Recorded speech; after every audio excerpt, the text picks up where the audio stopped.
មិននឹកស្មានថាមុនលាចាកលោកនេះតារាកំ pl ែងខាត់ចម្រើនបានរៀបរាប់ផ្ដាច់ផ្ដាំបែបនេះ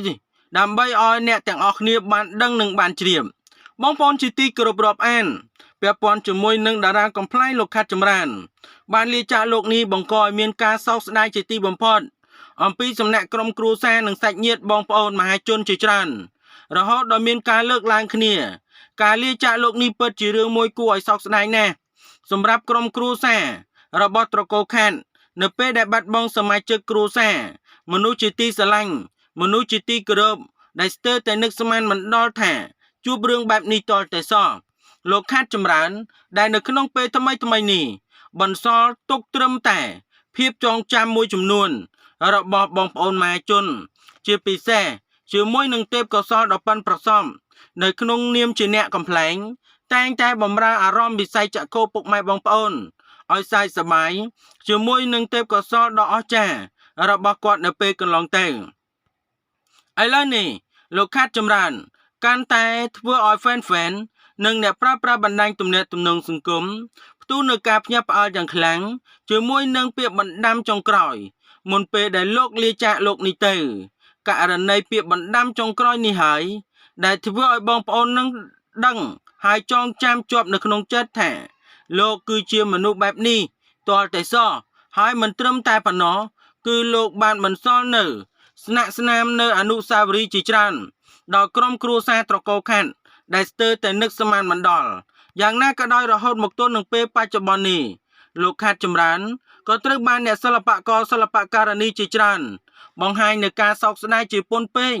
ក្រោយពេលដែលទទួលដំណឹងដ៏ក្រៀមក្រំនៃការបាត់បង់និងការសោកស្ដាយបំផុតនៅពេលដែលលោកលាចាកលោកនេះហើយក៏បន្សល់នៅពាក្យបណ្ដាំចុងក្រោយដែលជាបណ្ដាំមួយដែលបងប្អូនស្ទើរតែនឹកស្មានមិនដល់ដូច្នោះកុំឲ្យប្រិយមិត្តរបស់យើងរងចាំយូរសូមមេត្តាជួយ Subscribe និង Like ដើម្បីទទួលបាននូវព័ត៌មានថ្មីបន្ថែមទៀតពាក់ព័ន្ធជាមួយនឹងតារាកំ pl ែងដែលទើបតែលាចាកលោកនេះទៅគឺលោកខាត់ចម្រើនលោកបានបន្សល់ទុកនៅពាក្យបណ្ដាំចុងក្រោយមួយដែលនៅក្នុងនោះផងដែរសម្រាប់បងប្អូននិងមហាជនត្រូវបានដឹង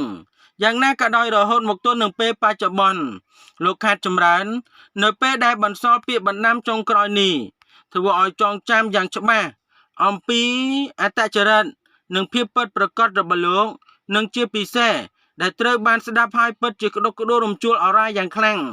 រហូតដល់មានការលើកឡើងស្ទើរតែនឹកស្មានមិនដល់ផ្សេងនៅពេលកន្លងទៅនេះរហូតមកទល់នឹងពេលបច្ចុប្បន្នតារាកំ pl ែងរូបនេះលោកក៏បានបញ្ជាក់ច្បាស់ដូច្នោះតែម្ដងពាក់ព័ន្ធជាមួយនឹងរឿងនេះផងដែរបងប្អូនប្រិយមិត្តនៅចាំរឿងរ៉ាវដ៏គួរឲ្យស្ដាយជាខ្លាំងនិងសម្រាប់ទស្សនិកជនជាច្រើនចំពោះតារាកំ pl ែងខាត់ចម្រើនដែលលោកបានលាចាកលោកនេះទៅចេញពីក្រុមគ្រួសារនៅវ័យ40ឆ្នាំហើយលោកក៏ទៅលាមនុស្សជាទីស្រឡាញ់និងបន្សល់ទុកនៅស្នាដៃសិល្បៈត្រឹមតែការចងចាំយ៉ាងណាមិញជាមួយនឹងវីដេអូមួយដែលបានបង្ហាញការរៀបរាប់មួយចំនួនរបស់លោកខាត់ចម្រើននៅពេលដែលលោកមានជីវិតខណៈដែលឪពុកនៅពេលដែលកំពុងតែឈឺធ្ងន់នោះគឺបានធ្វើឲ្យអ្នកគាំទ្រយកចិត្តទុកដាក់និងចាប់អារម្មណ៍ព្រោះវាគឺជាសារដាស់តឿនមួយនិងក្រើនរំលឹកដល់អ្នកផ្សេងទៀតដែលកំពុងតែមានសុខភាពល្អនៅឡើយនៅក្នុងនោះផងដែរតារាកំ pl ែងរូបនេះលោកបាននិយាយរៀបរាប់ថាពេលវេលាផឹកស៊ីជាមួយនឹងមិត្តនិងបងប្អូនដោយមានដែនកំណត់កុំឲ្យលងជឿសម្ដីមិត្តលួងលោមឲ្យទៅផឹកជាមួយគ្នាផងដែរក្រោយពេលដែលបានជ្រាបហើយនេះគឺជាការដាស់តឿនដើម្បីឲ្យអ្នកទាំងឡាយ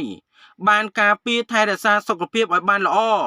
ជៀសវាងនៅការធ្លាក់ខ្លួនឈឺធ្ងន់និងមានការសោកស្ដាយនៅពេលដែលអាចមានការស្រោចស្រង់អាយុជីវិតបានមកវិញ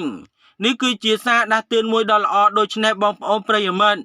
គួរណាស់តែកុំហូបនិងកុំផឹកស៊ីច្រើនពេកដែលបង្កឲ្យមានការលំបាកដល់ក្រុមគ្រួសារនិងសាច់ញាតិថែមទៀតនោះដូច្នោះព័ត៌មាននេះមានប៉ុណ្ណឹងដើម្បីទទួលបាននូវព័ត៌មានថ្មីបន្ថែមទៀតសូមមេត្តាជួយ Subscribe និង Like ខ្ញុំបាទសូមអរគុណនិងសូមគោរពលា